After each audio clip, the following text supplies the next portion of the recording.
Atomic bomb, nuclear weapons, graft and corruption, crimes, famine, this, that, name it. So world has an nations against nations, state against church, government against armed forces, military versus the fascist, innocent civilians in between. The guns rattled, the defeating sounds filled the air. Then silence. Is there a way out? In an instant, our lives are threatened with uncertainty. Our children are facing bleak future. Everything seems dark ahead. Everything is vague. And everybody gropes for the soothing words to say. Everybody hopes. Yet, what's there to hope?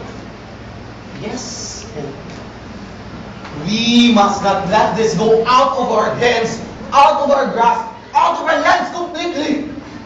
It's not a question of our differences, not even for our mistakes, but rather for our principles that we can finally resolve and come out, hopefully, with the most taken for granted word, peace. Yes, peace. There's nothing so clear about this. Nothing so elusive. But then, it is the most abused word to say. Its meaning drawn with a successive bang bang of guns.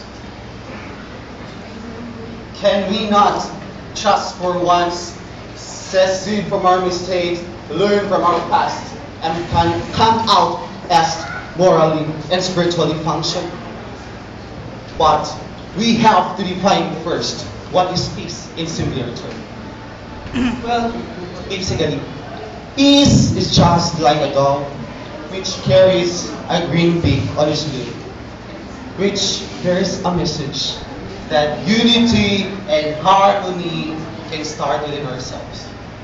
As song goes, let there be peace on earth and let it begin with me. Basically, we have to start in ourselves. It is a matter of self-respect and giving to others. With this, with wars, with peace, it is not simply an absence of wars.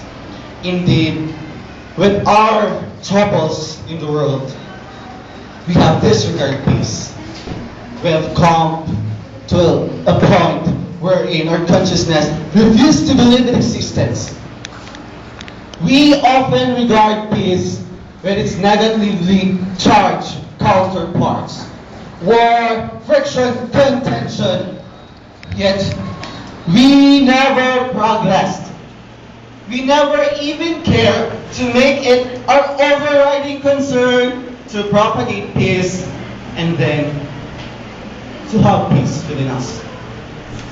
We never even care to make it our overriding concern to have peace to the world.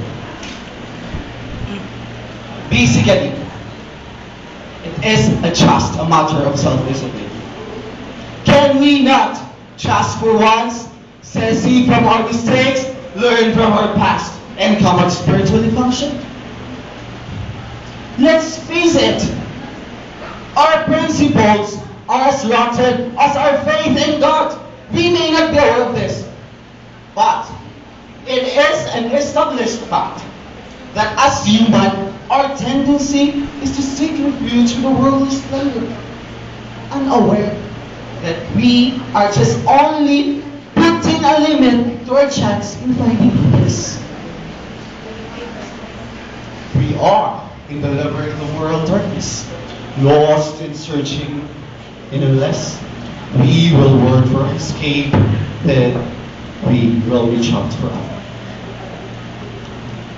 How many of those people out there have sold their principles just to be where they logically think they belong?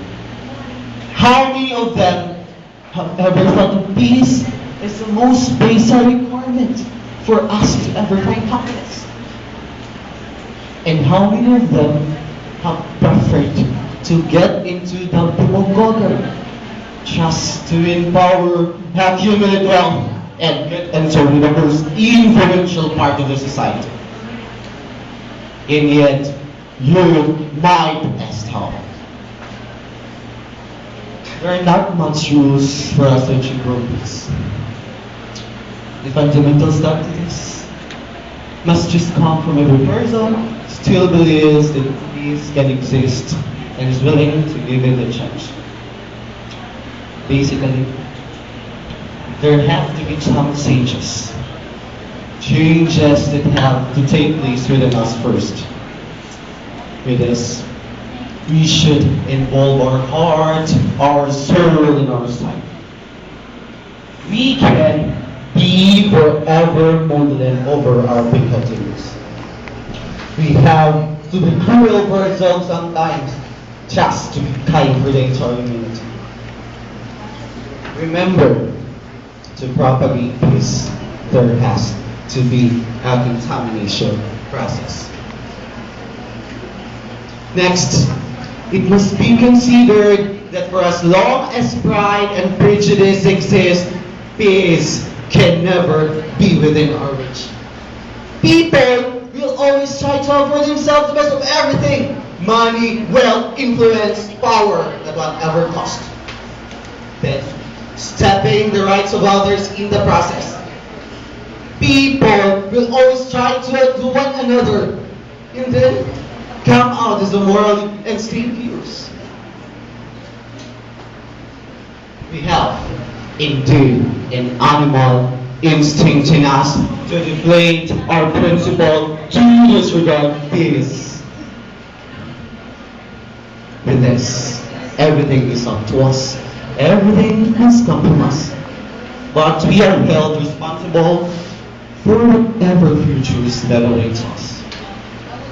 It is time to wake up now.